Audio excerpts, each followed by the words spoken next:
E fala, torcida São Paulina, começando mais um vídeo aqui no nosso canal. No vídeo de hoje, trazendo aí todas as últimas notícias do nosso São Paulo que estreia contra o Sport no Morumbi. O São Paulo que teve a saída do Eric e teve aí o acordo com o Marinacci, e eu quero que você deixe a sua opinião. O que você acha desse acordo entre Marinacci e a base do São Paulo? No final do vídeo eu vou trazer informações e explicar para vocês o que está acontecendo.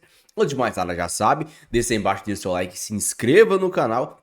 Quase atingindo 20 mil inscritos, a nossa meta. Se inscreve aí, tem vídeo todos os dias e ative o sininho de notificações. Vamos assistir o vídeo, no final eu volto e vou falar muito sobre Marinacci, sobre Eric, sobre Campeonato Brasileiro, muita coisa. Crédito Direitos Autorais, deixa na descrição, sem mais enrolação, já sabe, simbora pro vídeo. Então a semifinal entre São Paulo e Palmeiras parece não acabar mais. A Marina vai chegar aqui porque ela tem novidades sobre o pênalti que a arbitragem marcou pro Verdão. Não é isso, Má? Boa noite.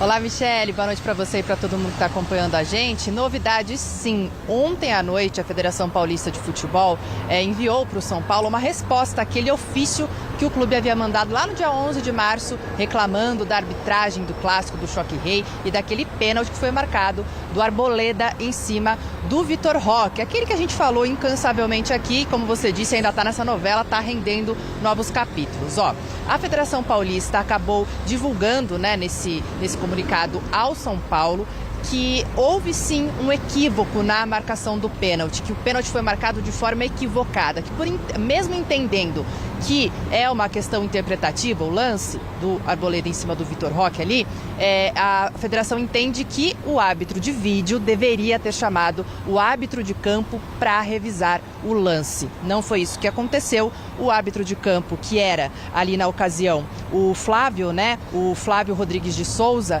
não foi chamado, ele marcou o pênalti ali em campo, e o VAR, que é o Rodrigo Guarizo do Amaral, acabou não chamando ele para revisão por entender que de fato houve essa penalidade. O Palmeiras então converteu o pênalti e acabou avançando para a final do Paulistão. São Paulo não vai se manifestar, entende que agora esportivamente não há mais o que fazer, justamente porque falta apenas um jogo aí da grande decisão.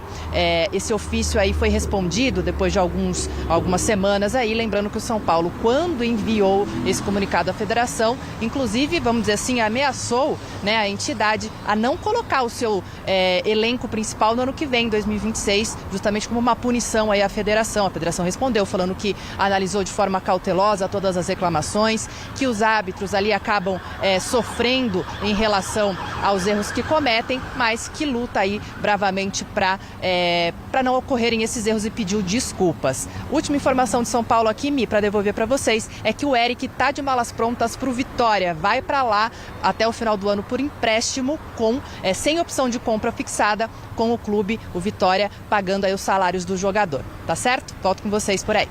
Obrigada, Má. Bom, o que vocês acharam de toda essa questão do pênalti e o tchau, Eric? Vamos lá. A resposta da federação poderia ter sido dada já no dia seguinte. Todo mundo sabia que não tinha sido pênalti, passou um tempo para dizer agora é um pouco mais tranquilo, enfim, todo mundo ficou... Acho que eles esperaram esfriar a situação. Mas não foi uma postura, Acho que a postura correta era acontecer uma equipe da arbitragem, tomava uma decisão lá se cabia punição ou não ao pessoal do VAR. Enfim. Pênalti absurdo. Não sou clubista, São Paulo foi prejudicado, em outras situações foi beneficiado, inclusive contra o Palmeiras. Agora, é um erro de interpretação absurdo, os caras do VAR. Esses caras aí da arbitragem de hoje, eles sabem, dá uma prova, simulados, sem perguntas, quinta-feira tem mais. Múltipla escolha sobre regras de futebol, eles tiram 10, mas eles não sabem aplicar na prática. Do presidente Júlio Casares, que lá estava e deu seu voto ao atual presidente da Confederação Brasileira de Futebol. Ele foi questionado pela nossa reportagem sobre o time montado e sobre a possibilidade de venda de garotos na metade do ano, na janela de meio do ano. Respondeu desta forma. Um calendário longo, com grande dificuldade, mas o São Paulo se reforçou, promoveu meninos da base e nós estamos esperançosos de fazer uma maratona com bom resultado. Isso é uma questão de mercado. Sempre um clube brasileiro necessita venda, ele é recorrente nisso. Então nós vamos estar atentos ao mercado, já vendemos jogadores no começo do ano e certamente no meio do ano, se tiver alguma oferta boa para o São Paulo, boa para o atleta, será analisado. Quem já saiu foi o Eric, treinou pela última vez ontem aqui, acertou com o Vitória, foi emprestado até o final do ano, estava tendo poucas oportunidades com o Zubeldia. Com isso, cresce a chance do Lucas Ferreira, que subiu da base, ser melhor aproveitado pelo treinador a partir do início do Campeonato Brasileiro. Quem está treinando depois de ficar ausente de um jogo-treino é o Caleri, ele fica à disposição para o jogo do final de semana. A dúvida continua sendo o Lucas Moura. Mas o São Paulo não é só dentro de campo, não. Fora de campo tem duas notícias bem importantes. A primeira é que a Federação Paulista de Futebol respondeu o ofício que foi enviado pelo São Paulo após a eliminação do clube no Campeonato Paulista, ofício reclamando da arbitragem. Pelo que eu apurei, a resposta não foi nem recebida com tanta, assim, entusiasmo, nem também com decepção. Natural, São Paulo reclamou da arbitragem, a federação pediu desculpas, reconheceu o erro da arbitragem, o fato do árbitro Luiz Flávio de Souza não ter ido ao VAR consultar o Guarizo no pênalti marcado e pediu desculpas, mas na mesma nota está ali pedindo desculpas ao Rafael por uma frase dita no dia seguinte e está ao mesmo tempo elogiando bastante a arbitragem, dizendo que são bons árbitros, que são árbitros com escudo da FIFA, que tem todo o respaldo da federação, por isso que foi meio que indiferente por enquanto, a atuação do São Paulo em relação a essa resposta. Outro assunto fora de campo importante, o empresário Marinax, o grego, já assinou ali um memorando com o São Paulo para investir dinheiro na categoria de base. O memorando é uma espécie de pré-contrato. Agora os últimos detalhes serão acertados. E com esse pré-contrato, o contrato oficial será assinado e provavelmente o Edu Gaspar, que todos nós conhecemos, jogador ex-Corinthians, jogou na Inglaterra, trabalhou na CBF, trabalhou em outros times, que já andou visitando o CT de Cotia. O Edu Gaspar vai ser o representante do Marinax na base do São Paulo, assim que o contrato for assinado. Bruno e Mari. Valeu, Edu. Obrigado, viu? Muitas coisas... Arnaldo Ribeiro, seu tema favorito, a Federação Paulista de Futebol, depois de 2 semanas, admitiu o erro no pênalti para o Palmeiras na semifinal do Paulista. O meu tema favorito é a projeção do elenco do São Paulo. Federação Paulista, 10 dias depois, assumiu o erro óbvio e tal. Acho que é uma tentativa. Começar pelo assunto menos interessante, esse aí. Vai ter a final na quinta-feira. O campeonato tem uma mancha que não tem nenhuma flanela que tire, que é essa mancha da semifinal. A federação, eu acho que ela demorou muito, essa é a nota, né, em que ela fala do lance do Arboleda com o Vitor Roque. E a pergunta é, por que não foi no dia seguinte? Não era tão mais bonito, né? Claro, era... mas era mais difícil. Sim. Né? Mais bonito, mais difícil. Né? Agora já passou uma partida, o assunto deu uma esfriada. Provavelmente, daqui a alguns dias o Flávio vai estar apitando pelo Campeonato Brasileiro, provavelmente é outra confederação, outro comando, aliás tem novo comando de arbitragem, mas de fato não foi um erro qualquer, continuo considerando o principal erro desde a era do VAR num jogo importante no Brasil, pelo contexto todo, mas passou, né? E acho que esse movimento da federação nada mais é do que uma reaproximação do Reinaldo Carneiro de Bastos, presidente, com o Casares. São Paulo é um sócio importante da federação, aquela coisa de transformar o campeonato em pré-temporada e jogar com um time alternativo para o ano que vem é mais ou menos Os dois estavam juntos ontem na eleição do Edinaldo, aliás, todo mundo, né? Todos os clubes votaram no Edinaldo, da Série A, Série B, as federações, é mais um afago no time eliminado, né? Sobre a saída do Eric, acho que é uma questão, eu estava conversando com o Vessone, e vendo o presidente do Ceará falando. Não é o Eric. O Eric talvez fosse do elenco atual do São Paulo o jogador que menos desempenhou em 2025. Jogador mais regular, não jogou bem nenhuma partida. O Eric tem no elenco concorrentes jovens da posição, como o Henrique e o Lucas Ferreira, da base do São Paulo. Mas o movimento, e eu venho falando isso desde o ano passado, quando eu entendi o que o São Paulo faria, que é um movimento arriscado, e quando falo o presidente do Ceará, é um bom exemplo. Eu contratei 18. O São Paulo, com o Eric, abre mão do 18º. O São Paulo contrata 4.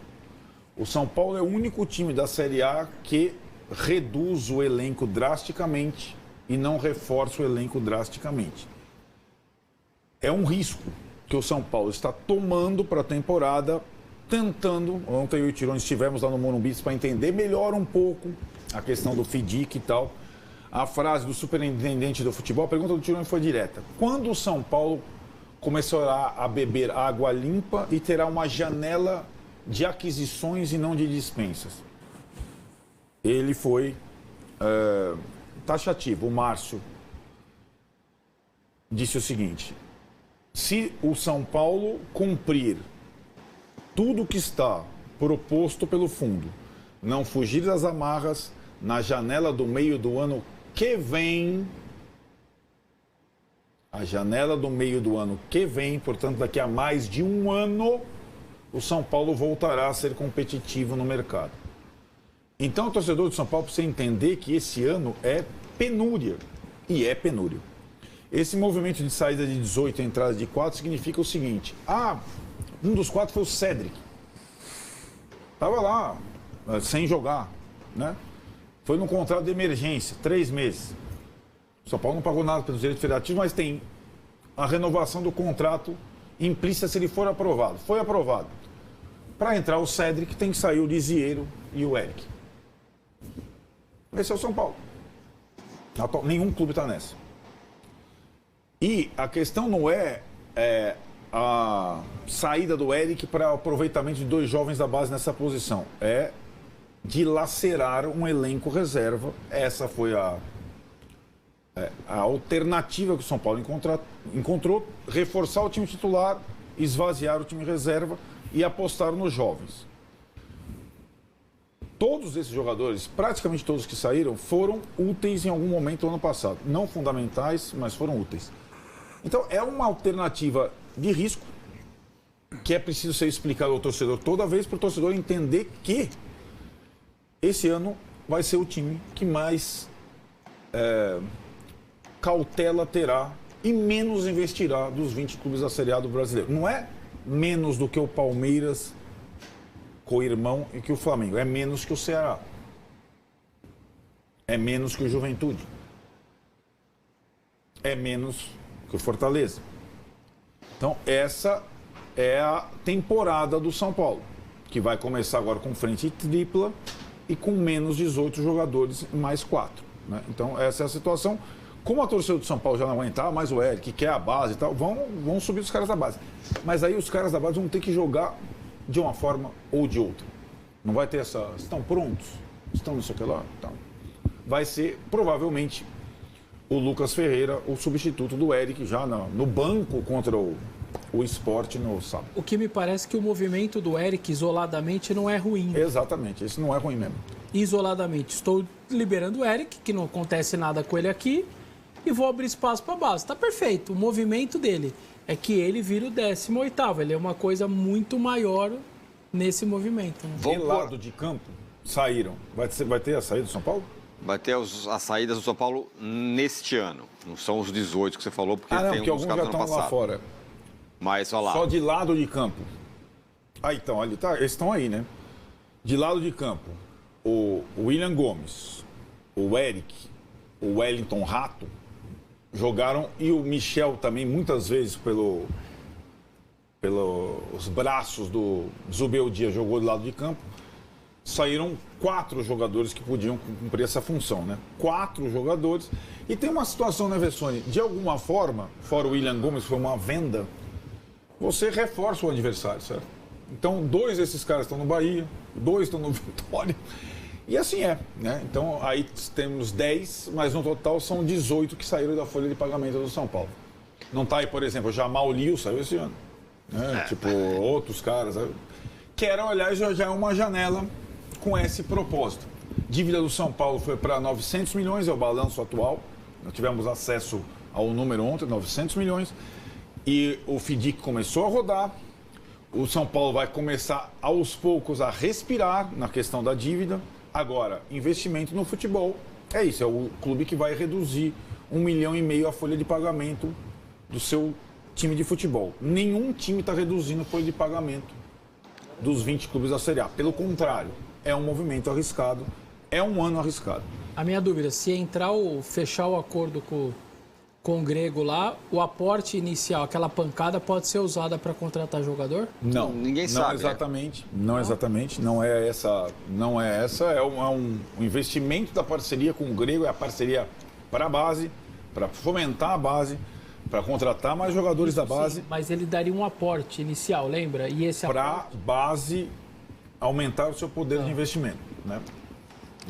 Dentro vocês na conversa, eu assisti uma parte, mas não toda. Vocês descobriram como fica o para-trás-mente da base, se o Grego vai indenizar o São Paulo? Não, essa é uma boa questão. São detalhes que mesmo o Márcio não soubia dizer. Essa é uma questão, e foi o que ele falou, a parceria com o Grego, de tão polêmica, não está nem formatada ainda e apresentada ao Conselho, é um assunto que só o Casares está tratando.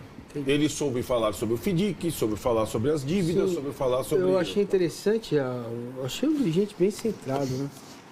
Bem diferente dos dirigentes de futebol, eu gostei da forma firme, como ele falou. E tem uma situação ali que me saltou os olhos, que me chamou a atenção, foi quando ele diz o seguinte, aliás, comparando a fala dele com a sua, quando você fala assim, nenhum dos outros 19 vão fazer, o que está embutido nisso, na tua fala? É o quê?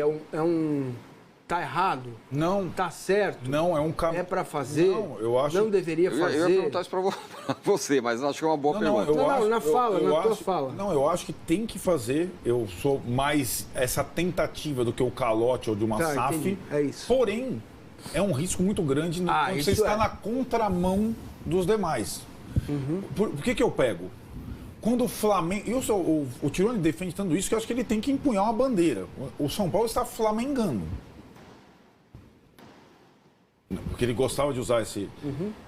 Porém, quando o Flamengo flamengou, o cenário do futebol brasileiro era muito diferente. O tipo de investimento dos rivais... Muito menos concorrência. Então, é super arriscado. Então, acho necessário, mas arriscado. Pois é, mas a pergunta é se o São Paulo não faz isso, faz o quê? Essa é a minha pergunta. Não, então não. Não é o momento, a gente vai continuar do jeito que está. O São Paulo continuou do jeito que está no último ano e aumentou a dívida. O fundo, só para entender, porque parece que o fundo é o vilão. Isso, bom não ponto. Foi o fundo que impôs metas e resultados. Foi o São Paulo. Foi o próprio São Paulo. Então os caras estão sabendo o que estão fazendo. Isso me deixaria um pouco mais tranquilo. E é inevitável. O São Paulo fazendo isso agora, ele sairá na frente dos outros daqui 1 ano e meio. Gente, não tem... Desde que dê certo. Não tem como dar errado. Não. Se mantiver as metas... o time fizer uma boa campanha esse ano... Se o time não patinar... Se a parceria na base der certo, para fomentar mais jogadores. Então, são coisas casadas. São atitudes, a meu ver... Tira a base que eu não entendi nada, eu não sei nada ainda. Ninguém sabe direito. Então, eu não vou dar pitaco. No mundo... então, o cara vai pôr dinheiro lá, eu sempre fico doido com essa história. O cara vai pôr dinheiro, eu vou pôr o dinheiro na mão do Vessa. E aí? Então, mas dinheiro. Não é que eu vou pôr o dinheiro lá e... É dinheiro, eu quero retorno. Como é isso? Como funciona? Então, vamos tirar a base, vamos olhar... Eu sei que elas estão interligadas porque no momento da entrevista ele fala assim, vocês deviam ter tirado uns trechinhos para pôr aqui. Boa entrevista. Aí tem um momento que ele fala assim, esse é o círculo virtuoso. Quer dizer, a base com fomento, com recurso, processos modificados, ele fala sobre isso. O scout, metodologia modificada, vai dar para você ter 200% de lucro em cima de um jogador médio, fora o extra classe, que esse aí o lucro é maior, ou não, se você está muito preso quando traz o jogador. Às vezes você abre mão de ter uma fatia maior do jogador, para ter o extra classe. Então, é uma vitrine, você vai ganhar um dinheiro nele, talvez até ganhe menos do que negociar um jogador mediano. Esse é o caminho, não há outro caminho. Não há outro jeito. Essa é a discussão que se coloca. Você entende? O Corinthians vai ter que buscar isso em algum momento. Porque não há outra saída. Perfeito. Só a prova do que você está falando, a opção, aí é o departamento de futebol, tem um orçamento restrito, tem que economizar X por mês na folha de pagamento, mas é o departamento de futebol que escolhe o que fazer com esse orçamento. Então, por exemplo, se o departamento de futebol de São Paulo não quisesse contratar o Oscar, talvez o São Paulo pudesse ter mantido 3 jogadores em vez do Oscar. 3 médios. Aí não teriam saído de 8. Foi uma escolha. Meus amigos, algumas notícias aí que saíram no dia de hoje, de ontem, né, para hoje, tivemos aí a saída do Eric, o empréstimo rumo ao Vitória, se eu não me engano, jogar junto com o Wellington Rato. É o Wellington Rato que tá no Vitória? Eu acho que é. Cara, é uma pena a saída do Eric, entre aspas, né? Porque eu via potencial nele quando ele chegou. O Eric, ele foi um grande destaque do Ceará na temporada retrasada. Ele jogou muita bola no Ceará. A participação dele, a porcentagem de participação dele em gols era altíssima. Quando ele não dava gols, ele fazia assistência ou mesmo iniciava as jogadas. A grande questão é que você pode estar falando, é claro, mas uma coisa é jogar no Ceará, outra coisa é jogar no São Paulo. Sim, mas nós tivemos exemplos de jogadores que jogaram em times pequenos e saíram bem no São Paulo. O próprio Wellington Rato, o Michel Araújo, o Caio Paulista, que nunca tinha jogado em lugar nenhum, jogou bem no São Paulo. O próprio Luciano nunca jogou em lugar nenhum, nunca se firmou, né? Jogou no Corinthians, jogou no Fluminense, jogou no Grêmio, mas nunca se firmou em lugar nenhum e jogou bem no São Paulo. Então, nós tivemos exemplos de jogadores que passaram por times menores e chegaram no São Paulo e conseguiram render. O Eric, infelizmente, acabou não rendendo. Ele, eu acho que no começo teve poucas oportunidades e nas oportunidades que teve não correspondeu. Eu até acho que ele não era um cara de se esconder, né? Mas ele errava muito. E, cara, quando você tá recebendo a oportunidade, você não pode errar tanto, né? Ele entrava, às vezes o treinador dava a oportunidade, deixava de colocar outra pessoa para colocar o Eric e ele entrava errando muito. Ele não é um cara que se esconde. Ele aparece pro jogo, ele pede a bola, ele tenta, mas ele tenta e erra. É um pouco diferente do Ferreirinha, né? O Ferreirinha, ele também não se esconde, ele recebe a bola, ele faz a jogada, mas na hora de tirar o 10, ele toma a decisão errada. E a gente já fica revoltado com o Ferreirinha. Imagina com o Eric, né? O Ferreira, ele domina a bola, ele consegue o drible, ele chega ali na entrada da área, na hora de chutar, na hora de dar o passe, a decisão dele é errada. O Eric nem isso conseguia fazer. Ele às vezes errava o domínio, na hora de tocar ele passava, na hora de passar ele chutava, tentava o drible. Acabou não se firmando. Empréstimo, vamos ver se ele dá uma amadurecida aí e volta melhor pro São Paulo. A gente tem que lembrar que o Reinaldo também aconteceu isso. Veio... não jogou bem, foi emprestado, depois que voltou, teve sim bons momentos. Tem muita gente que, o Reinaldo... Cara, o Reinaldo teve bons momentos no São Paulo, o torcedor do São Paulino não pode negar isso. É melhor, é pior que não sei quem? Não, a gente sabe que a qualidade técnica do Reinaldo é bem discutível, mas o Reinaldo teve bons momentos no São Paulo. Vamos esperar ver se o Eric, assim como o Reinaldo, vai para outro time, amadureça e quem sabe volte e renda aí alguma coisa. Eu não tô falando que vai ser um craque, que vai ser o novo Neymar do Nordeste, mas que pelo menos possa render algo pelo São Paulo. São Paulo que fechou parceria com o Marinacci. E muitos de vocês podem não entender isso, não entender essa parceria entre Marinacci e a base do São Paulo. E eu vou tentar explicar de forma bem simples. O Marinacci, ele é um investidor, ele é um bilionário. Bilionário gosta de ganhar dinheiro. E no meio do futebol, existe muitas formas de ganhar dinheiro. Venda de jogadores é uma delas. Ou revelação de jogadores. O que o Marinacci vai fazer? Para quem não está entendendo. O Marinacci, ele não vai comprar a base do São Paulo, ele não vai comprar Cotia, ele não vai mandar em Cotia. Não. O Marinacci, ele vai fazer um investimento em Cotia. Esse dinheiro vai ser usado não só para melhora da estrutura de Cotia, mas também para compra de jogadores de base. Esses moleques, esses Estevãos da vida, esses Hendricks da vida, esses jogadores que estão em clubes periféricos do futebol brasileiro, o São Paulo vai ter como comprar esses jogadores com o dinheiro do Marinacci e não com o dinheiro próprio. Não é da política do São Paulo comprar jogadores. A política do São Paulo é formar jogadores. Formar e comprar são coisas diferentes. O São Paulo, com o dinheiro do Marinacks, vai comprar jogadores de base para terminar sua formação no São Paulo. Esses últimos 2 anos, o último ano, sabe? Esses últimos 3 anos no máximo, jogadores de 15, jogadores de 17, que estão ali na divisa entre se tornar profissional, chegar na Copa São Paulo. O São Paulo vai comprar esse tipo de jogadores para revelar mais jogadores. O São Paulo ano passado revelou quem? Rian Francisco. O único jogador que a gente vê potencial, a gente tem aí o Matheus Alves, tem o Lucas Ferreira, mas a gente sabe que o único jogador que desperta olhares mais impressionantes é o Rian Francisco. O São Paulo quer o quê? Com o investimento do Marinacks, o São Paulo comprar outros Rians Franciscos por aí nas bases espalhadas pelo Brasil para chegar no São Paulo a um preço muito barato, terminar sua formação, ter o primeiro contrato, ser revelado para o time principal e muitas vezes nem ser revelado para o time principal e já ser vendido. E aí o Marinacks vai ter uma parte na venda desse cara. Em vez do São Paulo, mas o São Paulo tá rachando a venda? Sim, mas em vez do São Paulo fazer uma venda por ano, o São Paulo vai fazer 5, 6 vendas por ano. Então, mesmo que você receba um valor menor pela venda, você vai vender mais. É a mesma coisa. O cara tá vendendo a Coca-Cola a R$10. Você fala, não, vou vender a 9, né?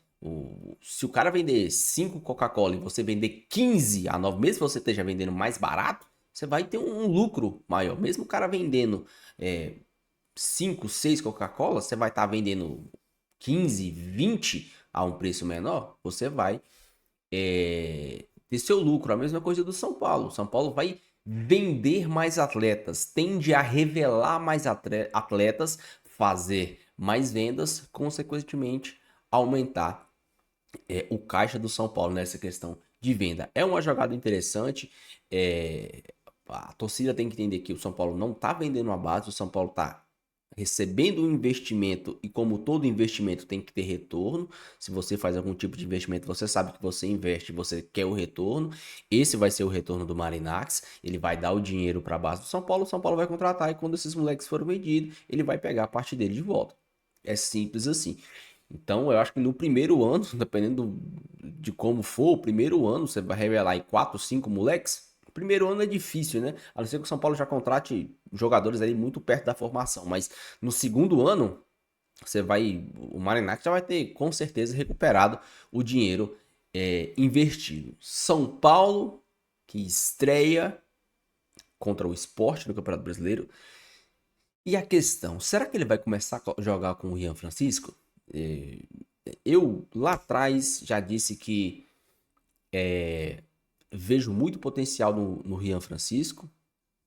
Esse Lucas Ferreira, não sou um grande fã dele. Eu acho que ele é um jogador ok. O Matheus Alves talvez possa vir a ser alguma coisa. O Lucas Ferreira, as oportunidades que ele teve, ele demonstrou muito nervosismo e não está pronto para o que é o profissional do São Paulo. O Rian Francisco, por exemplo, já é um moleque mais calmo, mais sereno, mais maduro. Demonstrou não sentir a pressão de estar no profissional do São Paulo. E será que ele joga com o Rian Francisco? O Caleri parece não estar 100%, o Lucas não está 100%. Talvez a estreia aí com André Silva ao lado de Rian Francisco, né? Por que não? Eu só acho que o Zubeldia tem que dar mais oportunidades. Porque semana que vem, se eu não me engano, na próxima semana já tem estreia na Libertadores. Você não vai colocar um moleque pra jogar lá em Córdoba contra o Tadieres. Você não vai. Então, eu espero que o Zubeldia dê mais oportunidades pro Rian Francisco. Deixa a sua opinião aí, deixa seu comentário. Dou coraçãozinho em todos os comentários. Então deixa seu comentário, eu leio todos. Beleza? Fiquem com Deus. Até o próximo vídeo. E valeu.